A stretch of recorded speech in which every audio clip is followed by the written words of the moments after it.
Hey, Ricky, you know what's awesome? What's that, Billy? Racing cops down highways, bootlegging beer, Coors of all beers, Firebirds and 18-wheelers and Burt Reynolds, man. Yeah. Smokey and the Bandit, and then Dukes of Hazzard. Yeah. Same concept. I'm gonna get you, you scum bum.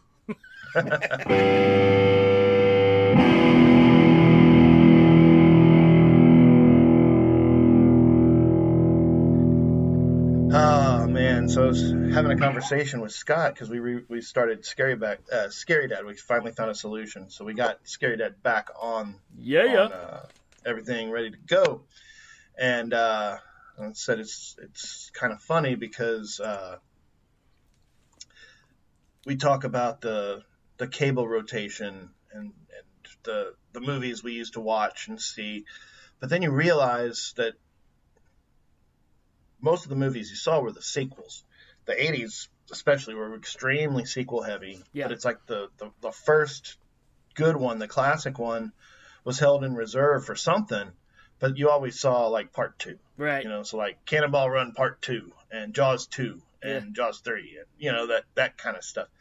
And I noticed one when I was watching Smokey and the Bandit, like I'd seen it, but I hadn't seen like there was a whole lot of scenes that I guess it must be in part 2 because I'm like, no, what? Oh, wait a minute, that's not right. It's missing some stuff. So I didn't go straight over into watching part 2, but no, I'd forgotten. I mean, like it's been a long time since I'd seen it. I probably would have walked in here confident what I was talking about. You would have been like, what are you talking about? but watching it the other night, I'm like, yeah, that's pretty awesome. That's got its place in the that 80s pantheon of classic movies, Yeah. So Same year as Star Wars, actually, 77. Yeah. So, that's crazy when you think about those being together, that time frame. Totally. Like it. But yeah, man, I mean, Smokey and the Bandit. I mean, it was one of those that you went and seen in the theater, and it was everything, So, pretty incredible. Yeah, I mean, well, and it was funny because I'm struck by, it's especially as a writer now, and I'm writing stuff, and I'm watching modern movies, and a lot of times I'm just like, a lot of modern, especially with like horror movies or whatever. It's like we appreciate the throwbacks to like the old 80s slashers, for example. And when people do new slashers, a lot of times they're going to be homages to old slashers. But there's not a whole lot of new ground that's broken. And there's a contingency of critics that'll be upset about that. Like you're not doing anything new. Yep. And that's fair enough. What straight up Smokey and the Bandit was like, it is not pretending to be anything that it's not. Yeah. It is, I mean, the plot of the movie is like laid out for you in the first couple minutes. Like, here's what's happening. This is what I want. It's illegal. Here's what needs to happen. I'm going to pay you and go. And then the movie just goes. And then from then on, it's just chase scenes and fast cars and fast moving trucks and it's not pretentious. It's not trying to sell some higher purpose. It's not trying to teach a lesson. It's just fun. And I was taken by that because I don't know if that movie would actually pass muster today without being rewritten 4 times, without some, Oh yeah, absolutely. Making it some kind of a message behind it. And there is no message to Smokey and the Bandit. It's amazing. Except for maybe don't stop for brides on the side of the road. Because they would have coasted on in with time to spare if they hadn't gotten Buford on their tail, Yeah, and that's again, it's amazing that the movie is as popular as it is because there's not a lot of story there. It's pretty cut and dry. But, if you describe that to somebody, they're going to be like, who wants to watch that? But then when you watch it, like, yeah, this works. Well, and I think, to me, it's going to be the chemistry of the casting. Because well, first, Burt Reynolds was a Yeah. superstar. I mean, I think he's probably one of. I mean, you have your 50s golden age of cinema, your superstar guys, but you know, I don't think you could get any more famous than Burt Reynolds in the 70s. Right. It's like he was so on top of things. Yep. And it's easy to see why, because he doesn't even do anything and he draws your eye. Like he's just got that much charisma. Yeah. But then the interplay between him and the snowman, where he's like, I'm not going on any mission with you, and he's like getting him dressed, putting on deodorant, like throwing his shirt on him. He's like, yeah, you are, because we got money, it's like, this is a good deal, we're gonna do this.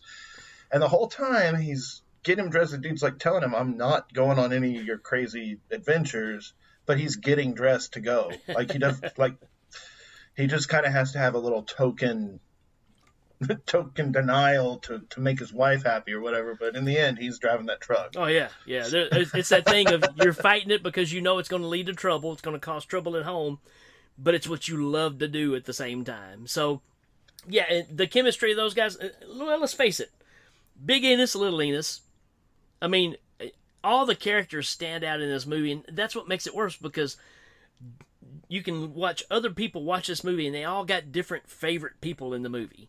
And that's what makes this thing work is it's just the characters. The movie itself, there's really not a lot there, but they make it come alive. And, Buford Justice, I mean, come on, man. I'm going to go home and put your mama in the mouth. I mean, Yeah, you can't go wrong. You're so stupid. I'm going to go home and punch your mama. Ain't no way. No way you come from my loins. I'm going home and put your mama in the mouth. Oh. Yeah, dude. There was, and that's another one of those that each scene is its own little scene. So it's like when Snowman stops at the truck stop, and there's like it's a scene cut out of the movie. There's really no reason for it. Like the movie would not change if that scene wasn't there. Gets his ass beat, and then just tears off and rolls over their bikes, just like he just got punched hard, and he's just like, check this out, dog. I'm gonna go over this guy's bikes and get back on the road. Like it's those sorts of scenes, and the poor cops, just spinning their wheels, flipping around. I mean, because even Justice is a cop, but he's not in his own jurisdiction. He's a renegade at this point. But he's just he's got such a command presence that everybody just kind of does what he says. Yeah. Because he kind of has that Jack Burton thing, right? When he walks in, well, let me tell you who I am. So he's got that thing about him. And, it's just fantastic. And what's weird about this, because we're talking about Smokey and the Bandit, which is probably the most popular of these movies. But just recently, doing research for another podcast that I'm doing, I kicked it off with a movie called Cannonball. Not Cannonball Run, not Cannonball Run 2, but Cannonball, which is, New World Pictures, David Carradine. So I start thinking, well, wait a minute. New World Pictures did Eat My Dust, all these other movies that are the same formula. They were doing them before. So really, Smokey and the Bandit, Cannonball Run, all these are really rip-offs that were just done better. Yeah, with the bigger money and better casts and stuff like that, of course. Yeah. And well, I mean, and that's the way this game is played. Right. If you look at so many, like if you look at like a lot of the inspirations of Star Wars was the samurai movies. And like Flash Gordon, and he'll even point out the B movies that were so bad you could see the strings on the spaceships. Mm-hmm. But hey, if you can just hide the string better, make the spaceships look a little more realistic, then hey, there you go. Now you've got a blockbuster. So here's one for you. Here's a great example. I'm just doing a new episode, and I'm doing Without Warning. You remember that movie from 1980 with the alien that throws the sucker fish things that land on you and it sounds familiar, man. Well, it was the inspiration for Predator. Okay. So, as a matter of fact, the same guy plays the alien in this movie, plays the Predator in the movie. Oh, wow. But, I mean, they've said that it was the basis for Predator. So it's kind of like same situation here. Hey, this is a great concept, but let's make it better, right? Mm-hmm. And that's the reason, like, Freddy Krueger, Jason Voorhees, all these guys are so popular because they're really not doing anything original. They just taken it Mm-hmm. and made it better than what the other lower budget movies, even more lower budget movies, were doing. Exactly. Yeah. And well, I mean, too, the the I said at the beginning we'll talk about Dukes of Hazzard too, but Yeah. it's like I remember because Dukes of Hazzard was a popular show, Oh yeah. and it was inspired by the Smoking and the Bandits and the Cannonball, like all of that. Without a doubt. Yeah. I mean, it's straight up the Duke the Duke boys were bootleggers running through running whiskey. Right. And but it's essentially Smoking the Bandit. They're just they're running bootleg. But you watch the ramp jumps in the TV show, and you see the cars, like the frame of the cars bend up, and the car keeps on going.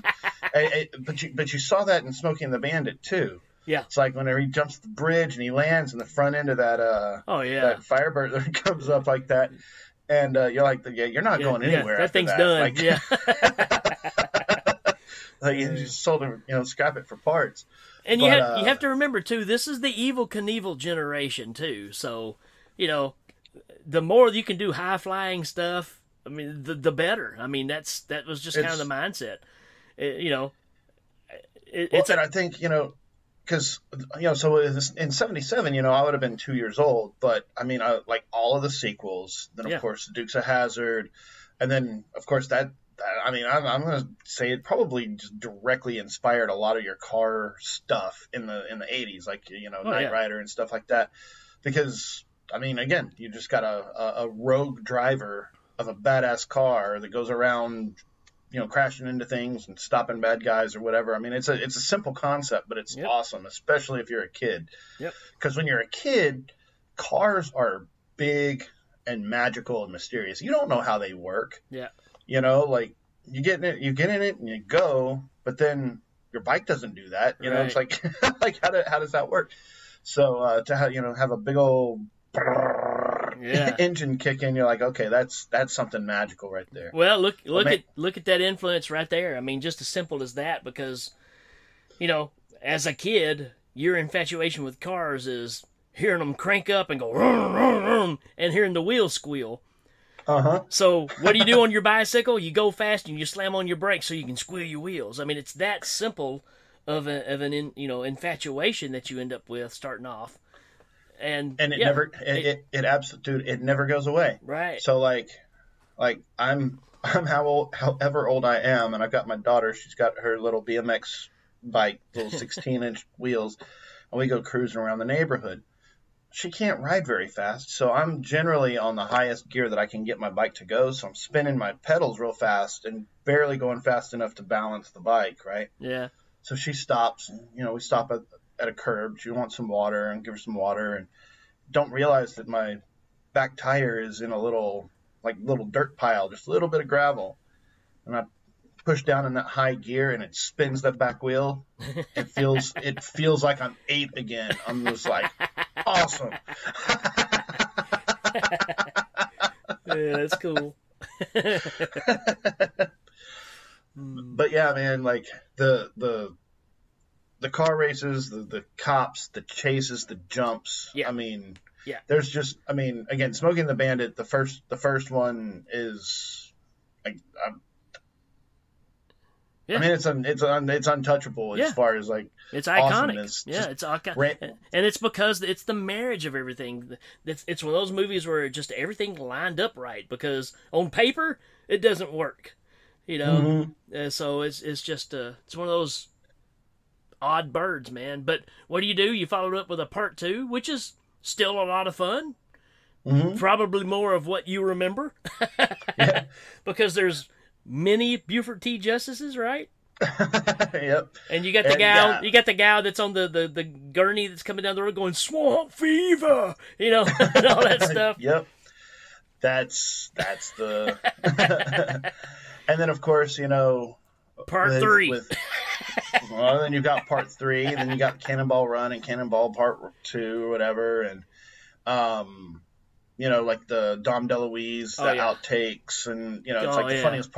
funniest part of Cannonball Run was the outtakes, and it's like you remember the Burt Reynolds Saturday Night Live with Norm Macdonald or whatever, where Yep. he's pissed, he's pissing off Alex Trebek, Right. and that's the Burt Reynolds that he's channeling right there. Is the one Absolutely. that's like he's the professional. He's like, let's just get to shooting, but Dom DeLuise is over here cracking jokes. Burt looks a little pissed.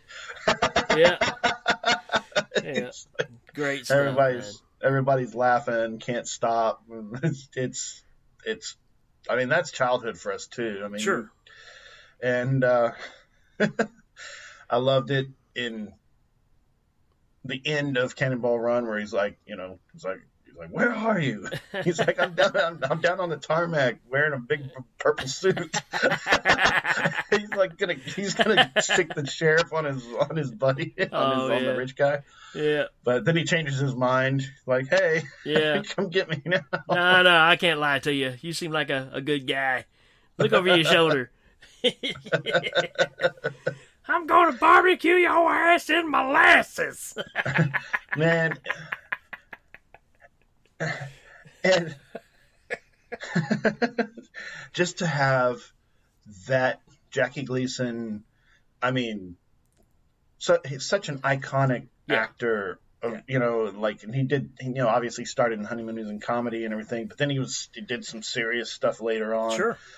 But to have him, like, he's so mad.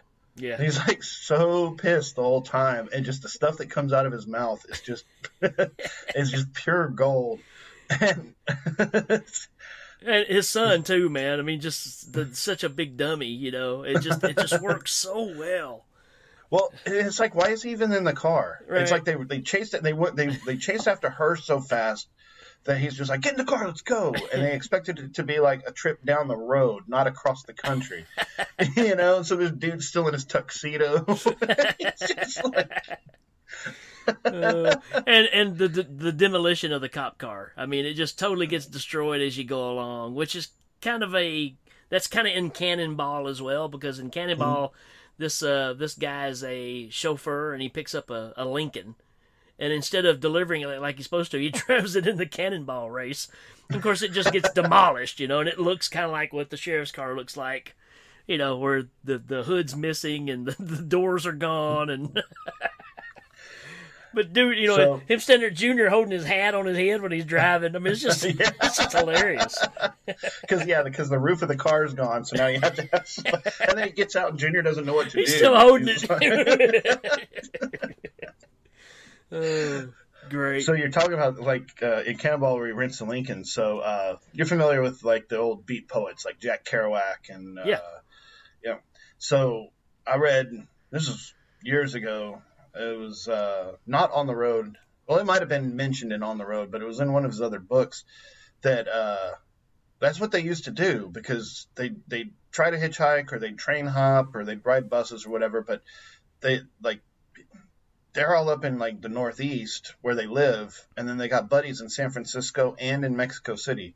So they'd go to a car service, and people would pay to have their car driven across the country to their new house. Wow. So like maybe somebody was in the military or something, and they got off a ship, and they're like, okay, well, I've got a car in New York and I want to have it driven here, and they just like rent a car and then just destroy it. Like they just burn it out, like driving, Wow. like smoking and drunk driving, just shooting out across the country.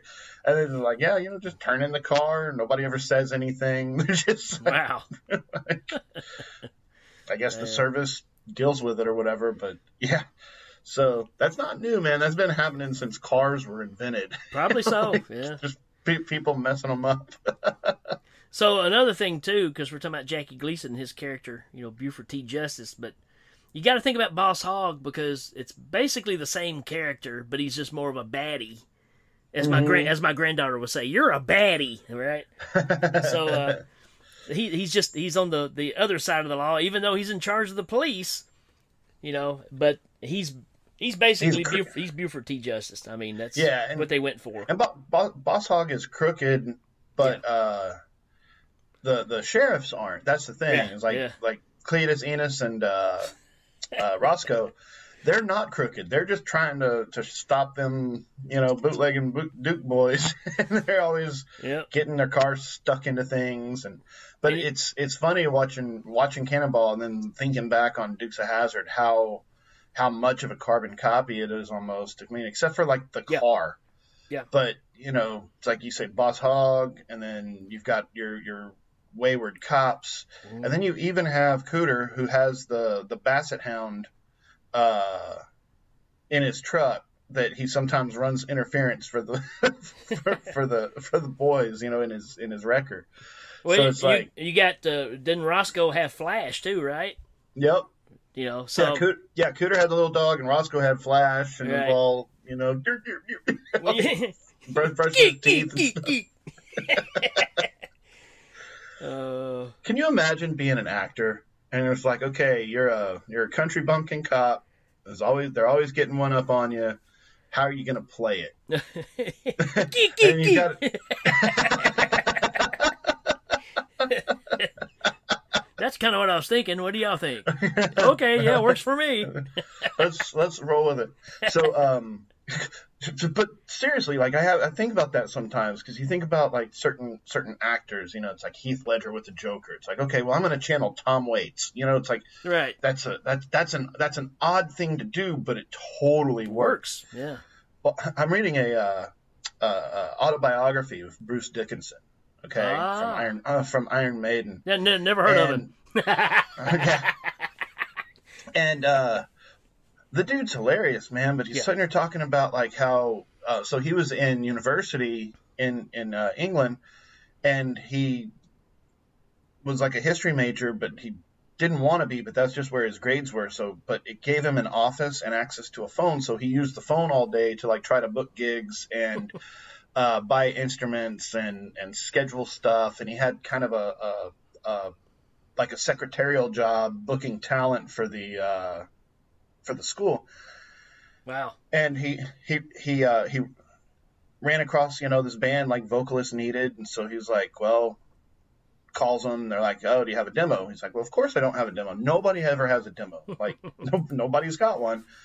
He's like, so I went ahead and recorded one. He says, I had a little tape recorder, and I had a tape that had Monty Python on one side and some dictated notes that he had taken for school. So he set up his recorder, and he stood, and he just kind of ran through some vocal scales and exercises and some screams and some stuff, and then put it in the mail with a note that says like, hey, this is my demo tape, and if it's rubbish, then there's some Monty Python on the other side for some laughs. And they called him back, and they're like, that's awesome. Come audition for us. But and that he was probably going by the name Bruce back then too, right? I know that early on, that's kind of what he was going with, and everybody's like, why would you call yourself Bruce twice? Yeah. And he was. That's the thing in the book, is he's talking about like, so he's just a kid, right? Yeah. Like he's got an eye for rock and roll, but he doesn't know what he wants to do, and he's got different, and he's at boarding school and prep school, and he knows different people and musicians and whatever, and figures out that he can sing, but then like he doesn't have any straight focus for it. Like he's got musicians that he works with, but they're happy to be a bar band, and he wants to go further. But he, like so many of these things where it's like, oh, well, this is just what you were born to do. And he's like, nope, I stumble around between doing theater and doing race car driving and doing weekend band stuff, and then being a booking agent. Like it wasn't just in the cards. Like he stumbled upon the ability, and it's pretty cool though. Awesome. I'm about a third of the way through the book, and I got I always liked the guy, but much deeper respect for this dude, because seems pretty on top of his game from a young age. So, which was not me, man, not me at all. Well, kind of getting back to those that just tuned in, we're not doing a Bruce Dickinson show. But Danny and I went to a convention, and Burt Reynolds was there. This is about a year or so before he died. Oh wow! And he did a Q&A session, and it was incredible. I mean, he was just putting it all out there, man. He talked about shooting the movie with Dolly Parton, and kind of how things ended up. You know, and you know, it's funny because in our minds he'll always be that Burt Reynolds, right? Uh-huh. It's kind of like when you just think about these characters, because you know, you're talking about the Dukes of Hazzard thing, but who doesn't love Uncle Jesse? Mm-hmm. You know, Exactly. everybody does. I mean, that's just you grew up. This is the kind of uncle you wish you had growing up. You know, and Oh yeah. you know, even if they were breaking the law. I had an uncle that broke the law too, but it was a little different story. Right. But Well, that has, you know, because wasn't, and I'm remembering Dukes of Hazzard because Uncle Jesse was the moonshiner, yeah, but he and Boss Hogg had used to be partners, right. but then Hogg figured out he could be a corrupt politician instead and make more money than bootlegging. So that's why, like, at the end of the day, like, if Hogg ever actually got around to catching the Duke boys for more than a day in jail, then Jesse would ride into town and give Boss Hogg a talking to and get the boys out of jail, because it was always kind of, but they couldn't leave the county because they were on parole or on probation or whatever. So they, you know, like it was they were running a dangerous business. Oh yeah. But you know, then they had flaming bows and arrows too, so that was Heck killer. yeah, absolutely. I mean, you think about it, it's like you can slide across the hood of your car, you jump in your car, you never open the doors, and you shoot flaming bow and arrows out of it. Come on, I mean, what kid is not going? Yes, that's what I want to do for a living. All day. In fact, we were coming back from somewhere not too long ago because the COVID crap has got us to where we're just like, oh, let's just go drive out around for no reason, like drive out in the country and cruise. And we're sitting there driving, radio's on, kids are talking in the back seat. My wife's telling me about some people we know and their kid and their problems. And I look out in the field and I see a whole bunch of those big old hay bale rolls. Yeah. And it just kind of occurs to me randomly, and I say it out loud. I was like, you know what I've always wanted to do? Is like shoot a flaming arrow into one of those things and just watch it go up. She's like, that is the most random thing you've ever said. I'm like, it doesn't make it any less true. That's right. Yeah. That's what's on my mind at the moment. I mean, I know they cost a lot, you know, like you sell them for whatever, but I think it would be cool to watch one of those things roll up in flames. Hey, man, I mean, you're driving down the road and one of those car haulers is behind you with the ramps, and you're thinking, boy, I'd love to just go, boom. Yeah. Get over. Yep, you see the Final Destination truck carrying the rebar, and you roll over. Yeah, make sure like, that doesn't happen. It's funny how that stuff's just in your psyche, you know. I'll forever be an Evel Knievel kid, you know. Mm-hmm. And I've always loved that mentality of, yeah, I jumped 14 buses and broke every bone in my body twice, so next time I'm going to jump 17 buses. Yeah. God, you know, like... That's the mentality of these shows. I mean, because it was like, you know, just you throw caution to the wind, you're being chased, we're jumping this bridge. Mm-hmm. Okay. Well, and the Dukes jumped a lot of bridges. Oh yeah. And you would think as much as they drove around, they'd know where the bridges were out. But it's like, hey, remember the last time we came this way and the bridge was out and we had to jump it? bent the frame a little bit. But even then, man, the cop cars had some muscle in them. Oh yeah. Like Buford's cars got. I mean, it runs. It's tearing on down the road. And the cop cars in Dukes of Hazzard are always quick. They just end up on their either on their roof spinning or like stuck in the mud or something like that. But too much fun, like you say, man. Like just sliding over the hood, hopping in, and taking off. Hanging out with Daisy. I mean, come on. That's her cousin, man. You gotta be, I don't want to be. I don't want to be the Duke boys. It's the deep South. It don't matter there. That is true. That is true, I guess. You're not used to having a cousin that still has all their teeth. I do like the narrator.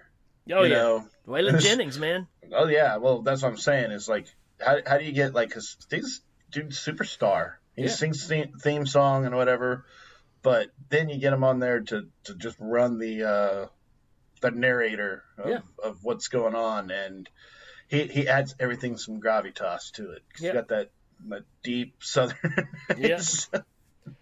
And that there is what you call stuck in a pickle.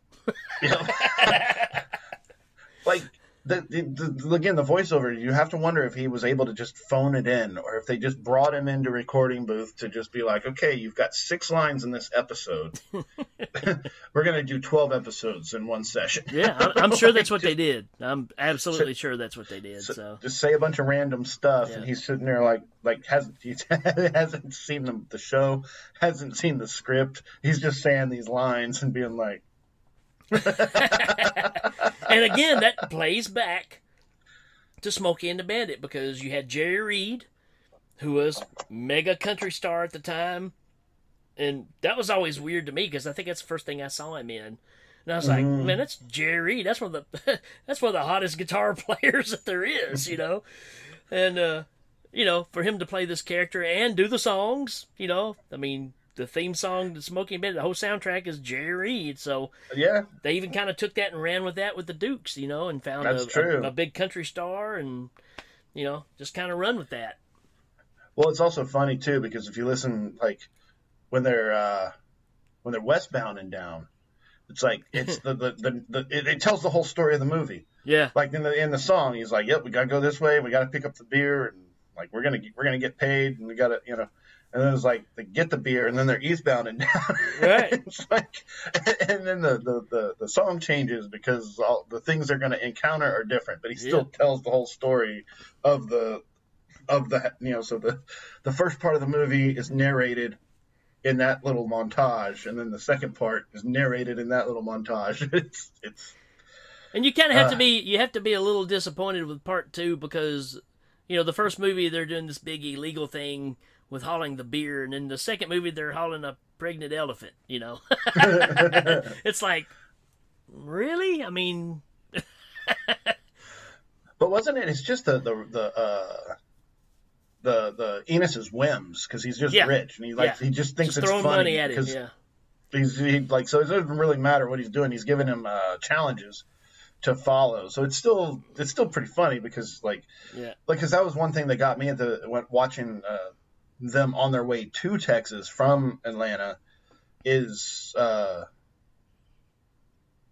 Bandit completely just like initiates a car chase with the cops in that one little town, but doesn't really need to. Yeah. But I guess he's like, because Snowman was already through, he's like, oh, here, I'm just going to. Yeah. He's just like doing it for the hell of it. But it's like, I guess you need that. You got to run that interference, you know?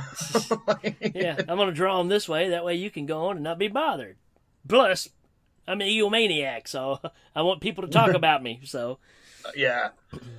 Yeah, I tell you, another one too. I mean, I know we're kind of jumping around, but another movie that feels the same way to me is The Blues Brothers, man.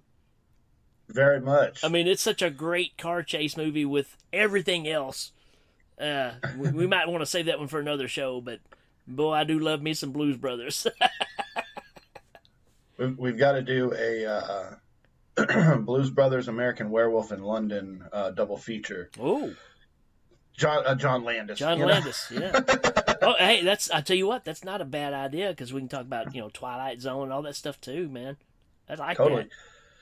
So, but yeah, it was one of those things that we were doing we did a Fresh Eyes on American Werewolf not too long ago, and Scott pointed out that the scene in Piccadilly, for the end of American Werewolf, nobody had filmed in there for decades because just wasn't allowed. They couldn't get it. So Landis sent all of the people to a special screening, like all of the decision makers to a special screening of Blues Brothers. Yeah. And they gave him 4 hours.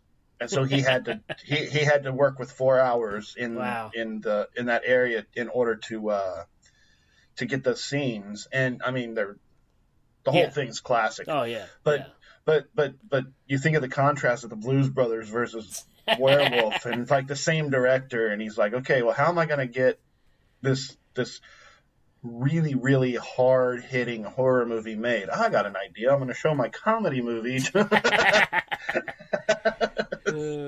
Such fun, but it's so interesting the way those things happen and the way it works out. So, but yeah, Absolutely. the Blues Brothers, man, with all the cars chasing each other and flying around, and Yeah. them stopping in different locations, and Yeah. And again, it's there's no doubt it was influenced by the idea of Smokey and the Bandit, because it did come right off the heels of that. So, but they just took it the other direction. Remember, because they get the cop car. He's like, it's got cop suspension, cop motor, cop brakes, you know. And then he jumps that bridge. And he's like, "So is the new Bluesmobile? Yeah, get the lighter fixed."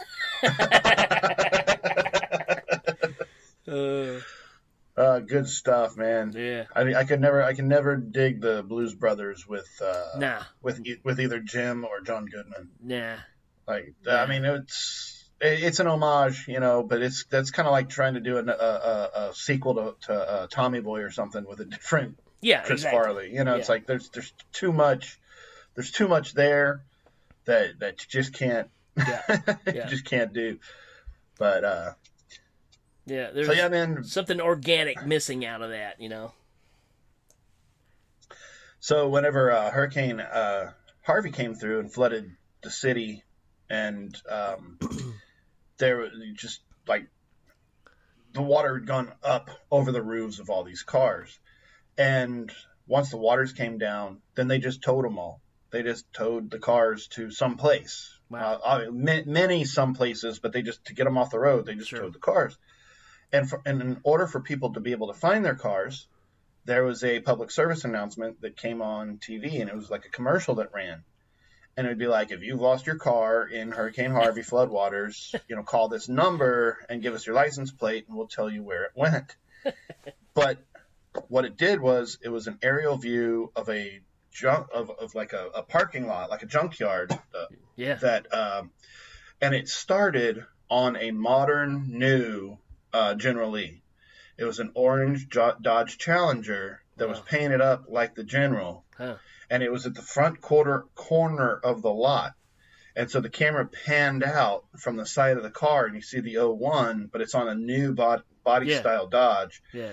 Pans out, and then like I guess they shot it with a drone, because it comes up like this, and then the lot comes into view, and it's just like hundreds and hundreds and hundreds of cars. But as one, everybody, like, it was on Facebook, like, oh my God, did you just see that? Like that camera, like, it started with, it was the General Lee. So I mean, I mean, it's an iconic vehicle for as old as it is. Yeah, and, like, it is. for as long. It's a shame we're at a point now to where, you know, it's controversial. Yeah, you know. The whole Dukes of Hazzard was nothing but fun. That's the thing. Yeah. It's like you can have your opinions on things, but there was nothing in the Dukes of Hazzard at all that was anything other than stupid. Yeah. Loud fun. You got to remember Halloween. Hollywood made these, right? So it wasn't made in the South. It was their idea, right? Whoever come up with this. So you know, we can pan this stuff all we want. Of course, my favorite one now is, of course, the Land O'Lakes. You know, they took the Native American girl off of there. I think you may have even said it, but you know, I might have mentioned it. I don't know. But yeah, now we've taken them off the land again, right? You know, it's like, there's that, but I also read that some things like, I don't know that the Native Americans were really that well known for butter. No. Like, No. like it probably should have always been like a Dutch woman or a pilgrim or something. But I don't really ever remember seeing that many textbooks with Indian or Native American ladies with butter churns. Yeah. You know, but I don't know. Everybody's got a just strange world.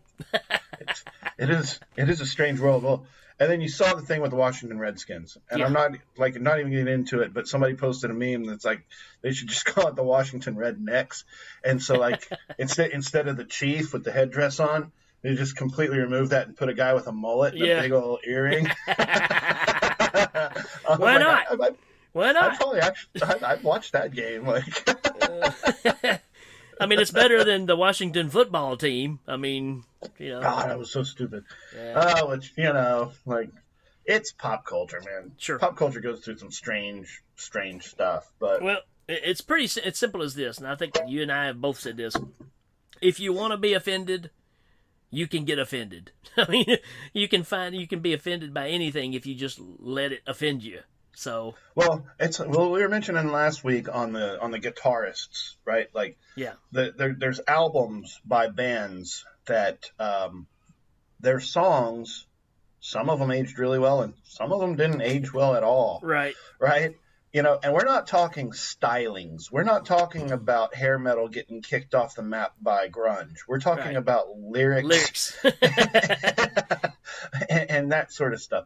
And, like, yeah, dude, it didn't age well. It's not relevant anymore. And it just kind of, you can, but the thing is, if you don't like something, you can also just not watch it. Absolutely. So that's kind of where I'm getting to is, the stuff. I'm not offended by much, but like I've said it before, because my children have, horrible taste in television, that I believe that Netflix could make a few $100 million overnight if they were to invent a duck hunt like device that they'd give you 3, whatever it is. You can get 3 shots per week or 3 shots per month for free. That it's called the Kill It Forever, and you just point it at the icon and shoot the gun, and it takes that show off of your Netflix, and it doesn't come back. It doesn't show up on the recommended. Like, this guy does not like that show, and then they just charge you $2 per show after that. Man, I'd be upgrading to the machine gun. Like, take it all on. Like, take this crap down. So I'm a big fan of, like, yeah, this sucks. Let's not watch this. Yeah. Like, this is banned in my house. So it's real easy. You just don't watch it. Right. Yeah, I mean, that's always how I've been. I mean, if it's something that's just I'm not interested in, or I'm just like, yeah, not for me, I pass. But somebody don't get the thrill that way, Yeah, what you gonna do? But I have no problem with Cannonball Run, with Adrian Barbeau and the other chick, with their, using their assets. I don't have a problem with Jamie Farr being an Arab driving a Rolls Royce. I don't have a problem with Jackie Chan kicking everybody's butt. I don't have a problem with Buford T. Justice. I don't have a problem with any of these people. I don't have a problem with Dukes of Hazzard, Boss Hogg, any of it. Especially not Cletus. No, Cletus is gold.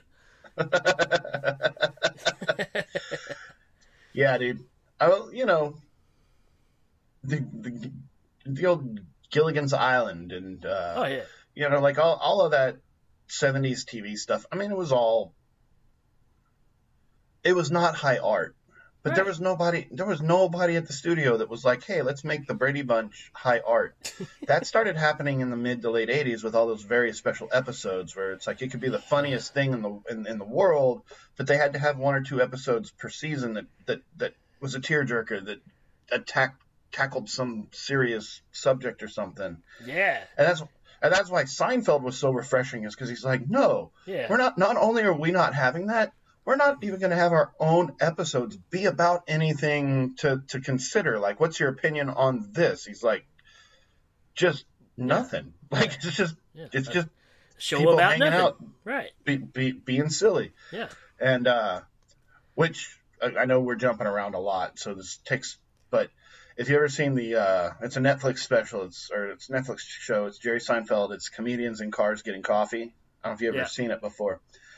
But every now and then, some comedian that he's talking to will start going off the rails, like start getting serious, and Jerry will just be like, "No, like, this is a comedy show. We're not going that direction." He did it to Jerry Lewis.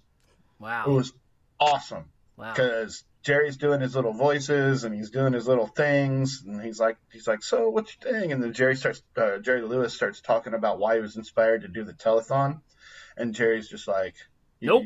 Nope. he completely shut down Jerry Lewis. Wow. And Jerry Lewis just rolled with it. He's like, no, okay, I get it. Wow. But yeah, it was like pretty awesome. So I want my life like that. There's plenty of time to be Right. serious and Sure. scary and worried and sad. But right now, this world is not made for that. Right now, this world is made for like Well, a little bit more laughter. and that's the difference in people too, because I work with a guy that his idea of a great movie is something that's based on a true story, right? And to me, I want something as far fetched as possible because I want to take my mind off real life, you Right? know. So it's amazing how that's just how everybody's different, And yeah, man, that's the reason I like half the goofy stuff I like. Even if it's shot bad, it show me something that I haven't seen before, right? Or take me Mm-hmm. somewhere I haven't been, or So it's always that escapism thing for me, and these shows, perfect examples because if you look at it, like I said, you look at it on paper and you're like, how would anybody be interested in watching this? But it's about creating likable characters and letting them have fun with it. I mean, look how serious of a situation where Buford's son's getting married and his wife runs off with some random dude in a car. You could take that and make it a totally serious movie, Oh but we yeah, don't. exactly. And, well, even like how serious it is whenever those guys are like trying to steal the wheels off that car, and Buford's such a badass that he's like, "You stay right here," and then he's like, "Yeah, I'm just gonna hang out. Like, I'm not going to because Buford's a bad guy." He gets his. You don't need to have some crazy backstory about how he hurt people or whatever. It just takes a couple lines of dialogue to Yep. establish the fact that this guy's in like bandits in trouble now. Right. Like he picked up the wrong girl on the side of the road. Like this is trouble. But trouble follows him. But it's one of those things. Like even through the movie where like Burt Reynolds, like he knows what Buford looks like, but Buford doesn't know what he looks like. So it takes him a minute to realize that. And whenever he's starting to tease him at the sandwich shop. At Yeah. the, Yeah. like, hey, let me buy your burger for you, like, he's like, what are you getting into? And he's like, I am in hot I'm in pursuit. hot pursuit. Oh, We're fantastic. watching that movie, and like Bert, Bandit walks in and he orders like 4 hamburgers and a large drink, and it's $1.50 or something. And my wife's Right. just like, my God. She's like, it's like, imagine how much $80,000 was back then if that's what a hamburger cost. Right. I'm like, that's Yeah. what 4 hamburgers cost. Man, you, Like, you you could buy you could buy a Camaro back then, brand new, for less than $5,000. mm-hmm. So she was just like blown away because he's like 80, it's like, oh, we're gonna do this, we're gonna risk this massive federal felony for 80 grand split between us, and then I just bought a brand new car, and she's like, it's all gonna be gone by the time they get back anyway. Like, I'm like, oh, the 80 grand went a lot further Yeah. back then. Yeah. Yeah. That Trans Am tops maybe 7,000 back then. Mm-hmm. So That was badass car. It yeah. was so cool. Yeah. It's one of those dream cars, right? You always said if I had a garage and I could have one, I'd have my car from Phantasm over here and my car from Smokey and the Bandit over here, right? Oh yeah, that's me, dude. Like, well, I've posted it on the Facebook groups enough times. Like, Yeah. when you're a kid, you're like, okay, when I get old, then this like 1984, 85 Lamborghini will be 40 years old, and I'll be able to buy it. Right. But no, They just keep they going only up. they just keep going up. That $100,000 Countach from the '80s is now worth like $400,000 in crappy condition that you have to Right. have it rebuilt. And it's like, Yep. wait, that's not how that's supposed to work. Uh, But I joke because I'd say like, oh man, I'd get a purple or a pink one. My wife's like, you would what? Like if you, she's like, first of all, you wouldn't fit in it. I was like, dude, I'd have the back seats taken out. I'd drive that thing. But yeah, man, I got no shame. I'll pop up in a purple Lamborghini all day long. yeah. Who's gonna not remember that? Exactly. If you got it, why are you going to be boring with a black one or a red one? Like, Right. Kick it with an off color. Yeah. Oh man. So what do we got? We got some closing thoughts. What we got going on in the world that we need to touch on? That's funny. It's just these movies and TV shows can just really take you down another rabbit hole. You start discovering all these other car movies and stuff that, for some reason, you just kind of overlooked. I've really been surprised myself with digging back into all these new world pictures and like, wow, you just kind of forget about these. What about like Corvette Summer? Corvette Summer, classic. Just like guy in his car. Yeah. Mark Hamill. It's Star Wars, like you mentioned like, oh, Smoking the Bandit, same thing. It's like that was another vehicle for Mark Hamill. Yeah, I mean, all the movies back then. I mean, you just go on and on. Hollywood Nights popped into my mind all of a sudden because there's some awesome cars in that movie too. So yeah, I mean, just the list goes on and on. That was one of those hot topics in the 70s, man, was the muscle car movies. Vanishing Point, all those flicks, man. Just awesome stuff. Oh, man. Follow some things on Instagram showing these cars sitting in people's yards on blocks that are just, like, wasting away. And it's just like, oh, man, I would love to be like, I don't have the space. You know what I mean? Like, I would love to. But that was one thing. I still live close by the place, but when the house that I live in now, I knew about the neighborhood I live in because the house I lived in before is about half a mile away outside the neighborhood and around the corner over by my kid's school. So there's this dude that drove this the Chevy Astrovan, and it had a skull airbrushed onto the side of it, and it said Debonair Inc. Okay. Just, you drive his Astrovan around or whatever. But every now and then, so I'm like sitting out in the front yard one day, and the guy comes and he's got a trailer attached to his Astrovan, and he's pulling a trailer with a car that looks like it just got dragged out of the lake. Like it's got foliage on it, and it's rusted, and it's got no rubber on it, and it's just like, and he drags it around the corner, and then like maybe a month later, he's on a very, like, he's got a frame, a motor, and a transmission in it, and some wheels, and he's popping around the corner like.